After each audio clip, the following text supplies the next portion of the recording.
So now, Cleophus Prince Jr. emerged from a troubled background and turbulent early life. He is a product of poverty, neglect, and violence.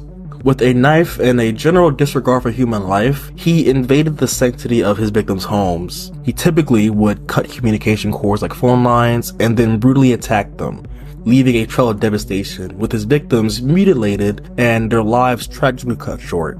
His victims were primarily women living alone, and they became pawns of his macabre game of dominance, their lives cruelly snuffed out in a relentless spree of violence. The gruesome trail left behind in his wake has forever etched his name into infamy. I will say that because there are 2 Claremont killers, so we'll just be calling him Cleophus. He got his name etched into infamy twice by accident. Yeah. Cleophus, the Claremont killer of California. Come on, it writes itself.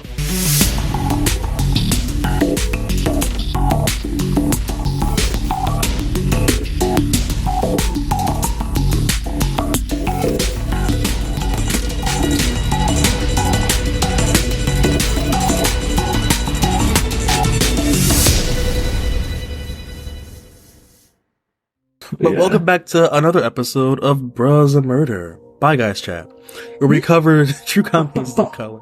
Blah blah blah. Bah stands for bisexual. when it's me and you, I just keep reiterating. Gang shit. And in this episode, we are covering Cleophus Prince Jr., known as one of the Claremont killers. The other one has no relation to him, they just share a name. He is an American serial killer convicted and sentenced to death in 1993 for rape and murder of at least 6 women in San Diego, California. This is another Gold Star episode, so brace yourself. But first, like and subscribe wherever you're viewing or listening this to. And check out our social media for extra content. And my OnlyFans for pictures of my feet. So Robert, kick it off. So, Claremont killer struck fear into the hearts of San Diego residents during his reign of terror in the early 1990s. His preferred victims were predominantly white women, which made him a unique killer. When the FBI was reviewing his case, that is something that they highlight, is that he's a killer that crosses racial barriers, which we don't typically see. Serial killers typically hunt people that look like them. This is often largely attributed to proximity, because so much of the United States is segregated that serial killers usually hunt in areas that they are familiar with. So he preferred victims who were predominantly white women who lived alone, also the elderly. So armed with a knife, he would break into their homes at night, often targeting those who lived near often targeting people he lived near to. He often would follow people home from health clubs, so people would go to the gym and then walk back to their apartment, and he could be in the gym at a public place and then see you go directly to where you lived. He'd use that to kind of case where someone lived, if they lived alone, so it could happen over the course of days. Later on, we'll find that there was actually testimony from people who were being cased by Cleophus, and for whatever reason, he never tried to break in, but they did call the police, and those testimonies were later used in court. After he would break into victims' homes, he would do so by cutting phone lines or picking locks, but once inside, he'd overpower them, stabbing, and in some cases sexually assaulting them. His signature was a savage frenzy of violence that left victims brutally mutilated. Over several months, he killed over 6 women that we know of. So as I mentioned, we have evidence that he was casing more than just his victims, and if there were, other sexual assaults, other break-ins, we might not be aware. He specifically targeted people who were leaving gyms and health clubs, because he could hear them get in the shower if he was in an apartment building, and he would know that they would be distracted or indisposed, because, picking a lock can actually be pretty loud, especially if you're inside the home. Don't you have a lock-picking kit yourself? Yeah, okay. It's actually like a cool, normal hobby. Oh, I'm not judging you. No, I think it's cool. I will say, if you get into lock-picking, there's a bunch of rules and shit you gotta get used to. You can't carry them with you. Even really? Just depending on your state, having lockpicks on you is evidence of the willingness to commit a crime, and one, they can be seized from you, and you can get arrested. Oh shit. Or fined, so keep that shit in mind. Also, never pick a lock that you don't own, because it's a fun little puzzle until you're committing a crime, and then you deserve whatever you got coming to you. Fair. Alright, so I'm gonna go, I have the actual list of his victims pulled up, because I'm a dumb bitch, and I confused the two Claremont killers and their victims during my 3 a.m. research session. So I'll go through the list of his victims that we, again, know of. So first was Tiffany Page, who died on January 12th, 1990, age 20. She had lived in an apartment complex adjacent from the Buena Vista Gardens. Now, her boyfriend was initially arrested for the murders, but was released 3 days later. The next victim was Janine Mary. She died February 16th, 1990, at the age of 21. She also lived in an apartment building adjacent to the Buena Vista Gardens, so like he had an area that he was stalking. Prince was tied to her murder through DNA testing. Her parents donated money to purchase a playground equipment in that area in her memory. After that was Holly Suzanne. She died April 3rd, 1990, at the age of 18. She was visiting her brother and staying in the, again, Buena Vista Gardens apartments. Her slaying led police to believe that a serial killer was stabbing women. A ring belonging to Tara was given to Prince to his girlfriend in December 1990. After that, another victim was Elise Nomi. She died May 21st, 1990, at the age of 38. She lived in East San Diego apartment complex where Prince moved in May 1990. A gold nugget ring belonging to her was traced to Prince. Her mother and daughter did not suspect him at all. Didn't even know who he was. After that, it was Pamela Gall Clark. She died September 13th, 1990, at the age of 42. She lived in University City District, and two of Prince's roommates testified that he had been in possession of her wedding ring. The last victim that we know of was 18-year-old Amber Clark, who also lived in University City with her mother. At the time the bodies were discovered, Elise had not yet been identified as a victim of the same killer. The San Diego police characterized the case as the largest manhunt in the force's history. So his MO obviously is he'll stalk you, break into your house, stab you, and then take some sort of memento that he sometimes would pass off to like a girlfriend or friends or just keep around his house. Yeah, it's a very typical serial killer thing to do. A story that he used to wear the engagement ring of one of his victims just on a chain around his neck. And he totally copped to the double murder of Pamela and Amber Clark to his roommates. He was just like, yeah, I killed these two women. So for a little bit of background too, because we didn't have a lot of background information on him, because there just weren't a lot of news articles about him. Like we were talking about it earlier, Robert, he just mainly popped up on like fucking BuzzFeed lists and shit like that. So he did a short stint in the Navy where he got discharged, but it didn't say why he got discharged. It didn't seem like he had any sort of weird behavior that anyone noted. The only thing that we do know is that he grew up in a very poor area and was neglected by his mother and father and had a bunch of siblings. We don't know much else about the dude. Even in the movie that I watched about him, which you can see on IMDb, you can tell there were a lot of like filling in the blanks. And just a script writer trying to make a good story happen. Well, and so we talk a lot about how, like, in movies and news articles and stuff, they always show you the background of, like, where this person came from and, like, what made them. And there's always that part of my brain that says, like, yeah, but how many people come from those exact same scenarios and don't become a serial killer? And I don't think it's because necessarily people are trying to like explain away the actions. I think it's because they're trying to like desperately understand something must have happened. A person couldn't just randomly become a serial killer. And I don't know. I think the like need for an answer or something leads us to try to like blame environment too often. Because how many people grew up same fucking spot as Prince and didn't kill how many people? 6 people? 7 maybe?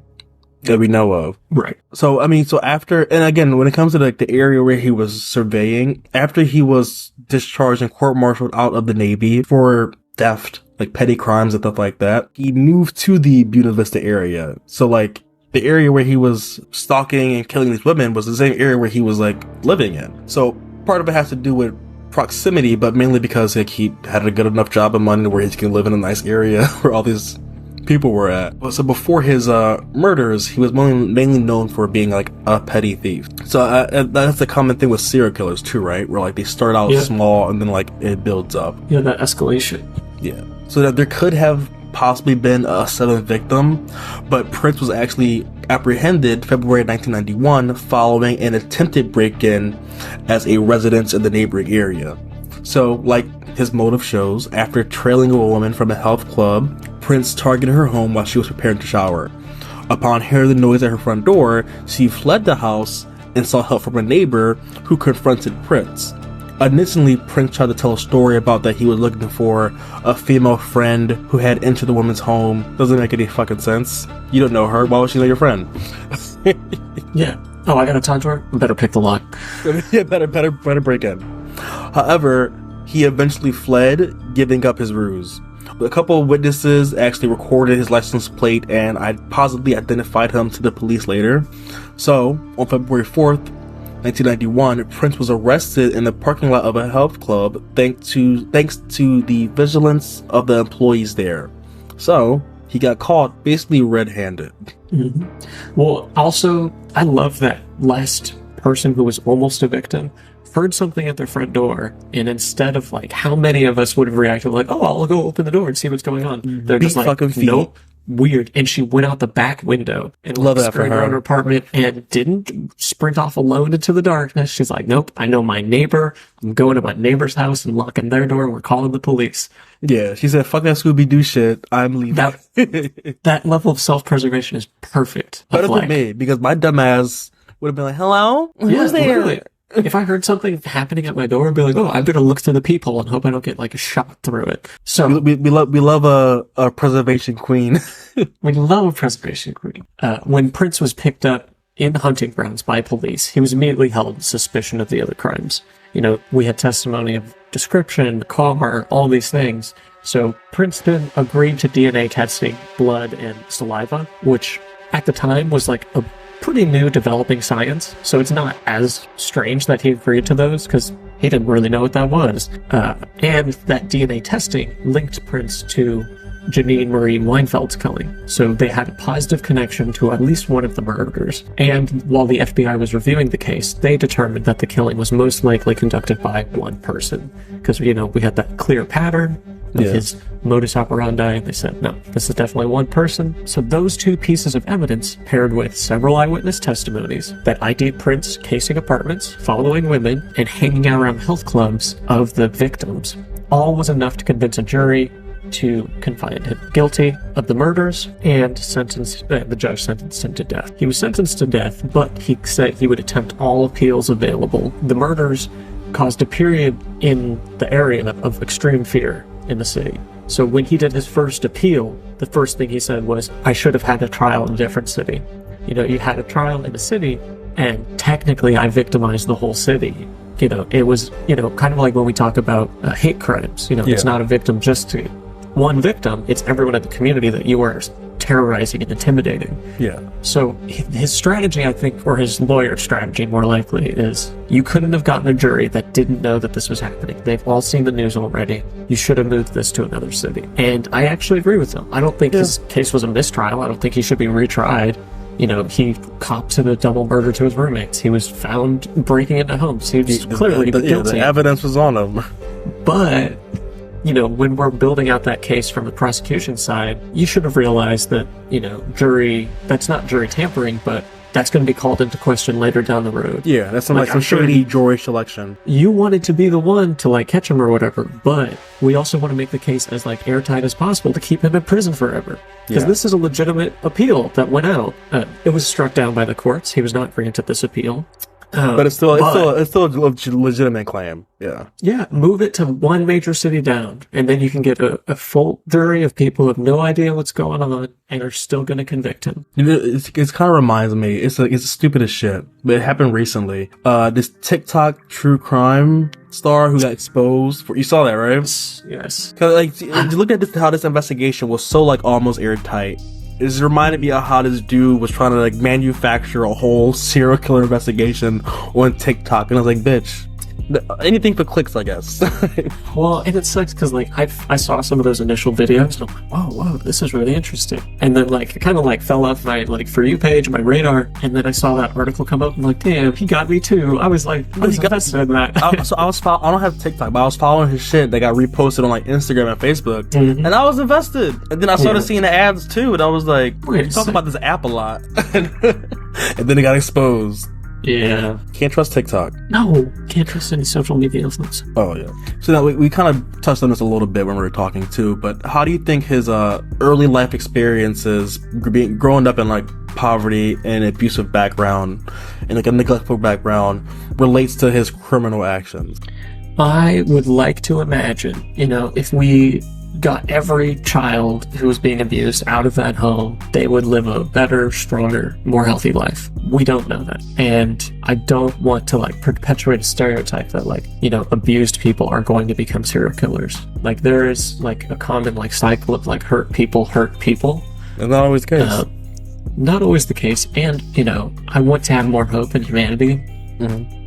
It makes, maybe it's harder to grasp, but the idea of you will have just outlier people who, are born with brain chemistry that's gonna down the line, if it's activated by some abuse, produce a serial killer. That's a scary thing to consider, but I like that world more than living in fear of everyone who has a history of abuse. Of trauma, yeah. I definitely think that there's a psychological, a nature versus nurture aspect to it. I think he definitely had that in him to do these certain fucked up things. I definitely think the history of abuse kind of maybe played a factor into that, but not everyone's gonna. I got daddy issues. I'm not murdering people. I was in the military. I'm not murdering people. Well, I was going to say that's another thread we've seen a couple times of people who seek out the military because they want to be in that either position of power or that opportunity to kill. But it's also a traumatic environment, a traumatic experience, physically, emotionally. Especially especially before the new millennia, when the rules were a lot more lax than you can get away with a lot of shit. Nowadays, it's very by the books. There's a million different ways for you to report any type of incidents up, and you'll get hurt immediately. It's a lot more strict now, which is good, because before it was a free for all in the military. You can really do whatever you want. Yeah, so that is kind of an additional level of environment of we see people coming from backgrounds of abuse, and every once in a while we see people coming from military also committing these acts. But again, not everyone from that background, not everyone from the military, obviously. I guarantee you have, tons of veterans in your life that obviously aren't serial killers. Yeah, they're just chill, normal people who hate their job. Yeah. Yes. Now, so Cleophus Prince Jr. is a chilling reminder of the darkness that can lurk in anybody with really anybody. It's just the human psyche. His crimes devastated the lives of his victims and their families and left a huge mark on a community he terrorized. In today's episode, and I really hope that you enjoyed us shooting the shit and talking about a famous serial killer, the right Claremont killer, not the other one. The other one's a white dude, different kind of show, not this show, sorry. Yeah. But stick around for the music. If you fuck with us, give us some, give us a review, give us a like, give us a subscribe. The engagement helps. Check us out on YouTube. We post videos on there. Check out the Instagram for extra content, and we'll see you around. Kisses from the homies. The bat stands for bye.